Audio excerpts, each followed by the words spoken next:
Good morning students. आज हम आप लोग को क्लास 5 का एसएसटी चैप्टर 1 हम आप लोग को पढ़ा रहे थे। जिस चैप्टर का नेम क्या था? चैप्टर का नेम था अबाउट द अर्थ। तो अबाउट द अर्थ जो हम चैप्टर आप लोग को पढ़ा रहे थे, तो इससे पिछले वाले क्लास में हम आप लोग को जहां तक पढ़ाए थे, आज हम उससे आगे आप लोग को पढ़ाएंगे। तो आप लोग को बोले थे कि जहां से आज हम पढ़ाएंगे वहां से आप लोग पढ़कर आइएगा। तो क्या कीजिए, आइए हम लोग बुक में देखते हैं। तो देखिए, पिछले वाले क्लास में हम आप लोग को नॉर्थ अमेरिका के बारे में बता रहे थे और हम अमेरिका एंड कनाडा ये पॉइंट यहाँ पर लास्ट कर दिए थे। आज हम यहाँ से बताएंगे साउथ अमेरिका से। तो देखिए, south America is the 4th largest continent in the world. बोलता है क्या? साउथ अमेरिका जो है वो विश्व का चौथा सबसे बड़ा लार्जेस्ट कंटिनेंट है पूरे विश्व में। Both the Americas are joined by the isthmus of Panama. बोलता है दोनों अमेरिका को ज्वाइन किया गया है। किसके द्वारा ज्वाइन है दोनों अमेरिका? तो इथ्यूमस ऑफ पनामा के द्वारा।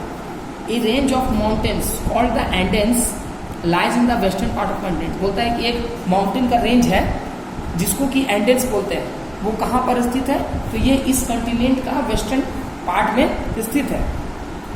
The Amazon river, the second longest river in the world, flows through this continent. बोलता है कि अमेजोन रिवर जो है ये विश्व का दूसरा सबसे बड़ा नदी, ये इसी महादेश से गुजरता है, इसी महादेश के होकर गुजरता है। The famous Amazon rain forest are located है। उसके साथ साथ एक मशहूर अमेजोन रेन फॉरेस्ट जो है वो भी यहीं पर स्थित है। अब आइए अंटार्कटिका के बारे में। Antarctica is the coldest and 5th largest continent in the world. बोलता है क्या?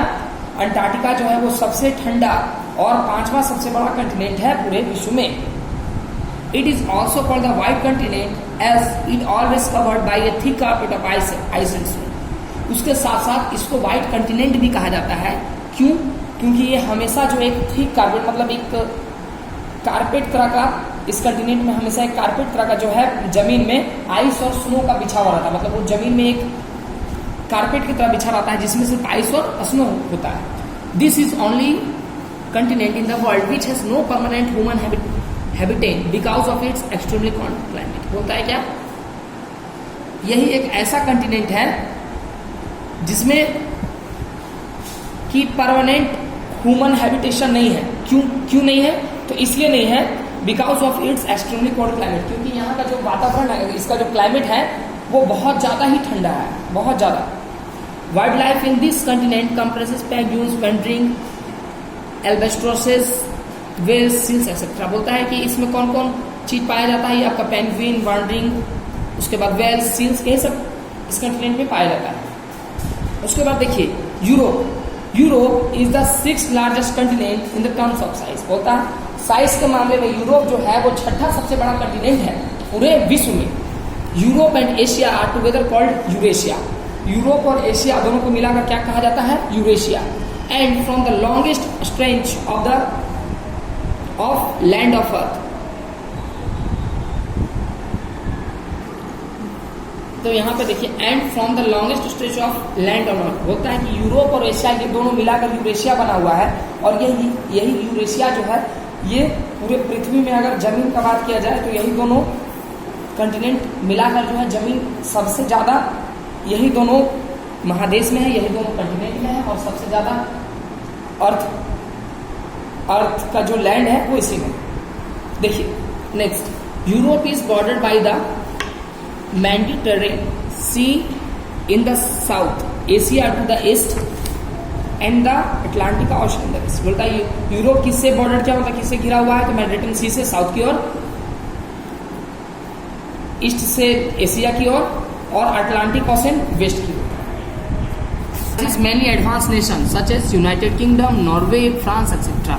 और इसमें बहुत एडवांस नेशन भी इसी में है, United Kingdom, Norway, France etcetera. The Volga and the Danube are 2 important rivers of Europe. बोलता है वोल्गा और ड्यूनो जो है वो 2 इंपॉर्टेंट रिवर है यूरोप का। This continent is home to famous mountain range called the Alps.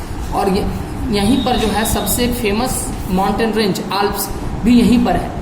Australia is the smallest continent in the world. Australia सबसे छोटा कंटिनेंट है पूरे विश्व का। It is only continent which is a country. यही एकमात्र ऐसा कंटिनेंट है जो कि कंटिनेंट के साथ साथ एक कंट्री भी है। It is an island and it is surrounded by water all time. ये जो एक तरह का आइलैंड है और ये चारों ओर इसका चारों साइड जो है वो पानी से घिरा हुआ है।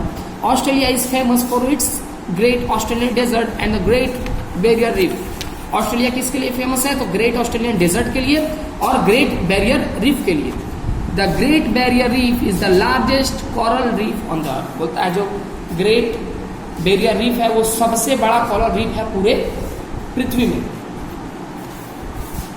तो आज हम ये चैप्टर यहाँ पर समाप्त करते हैं। आप लोग इस चैप्टर को घर से पढ़कर आइएगा। नेक्स्ट क्लास में हमारा आगे बताएंगे। आज के लिए बस इतना ही। धन्यवाद।